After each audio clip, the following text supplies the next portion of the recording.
కొన్ని కార్యక్రమాలు వింటుంటాం. అందులో ఒక ప్రత్యేకమైన వ్యక్తి వాయిస్ వినిపిస్తాను.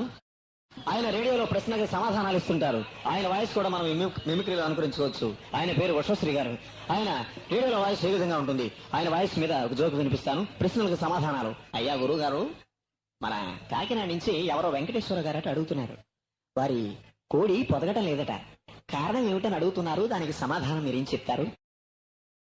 శ్రీ గురుభ్యో నమః. సమస్త సన్మంగళాని భవంతో నాయన. ఈ కోళ్లు రామాయణ మహాభారత కాలం నుండి కూడా పొదగడం మానేస్తున్నాయి, గుడ్లు పెట్టడం మానేస్తున్నాయి.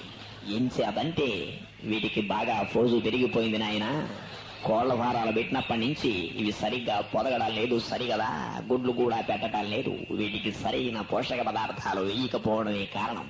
అవి వేసినట్టయితే తప్పకుండా పొదుగుతాయి. అప్పటికి కూడా పొదక్కపోతే వీలు చూసుకుని మీరే ఎక్కి పొదిగేసేయండి. అయ్యా గురువు గారు, ఎవరో శనేశ్వరరావు గారట అడుగుతున్నారు. వారు ఆపరేషన్ చేయించుకున్నప్పటికీ పిల్లలు పుడుతున్నారట. వారికి ఏదో అనుమానం వచ్చి అడిగారు. చూడాయన, ఈ ఆపరేషన్ అనేది చేయించుకుంటే ఇహ పిల్లలు పుట్టకూడదు నాయన. అయినా పుట్టారని చెప్తున్నావు. ఆయన పేరులోనే ఉంది నాయన శనంతాను. ఆపరేషన్ అనేది ఆయన ఒక్కడే చేయించుకుంటే చాలదు, ఆ ఇంటి చుట్టుపక్కల ఉన్న వాళ్ళందరినీ చేయించుకోమని చెప్పండి.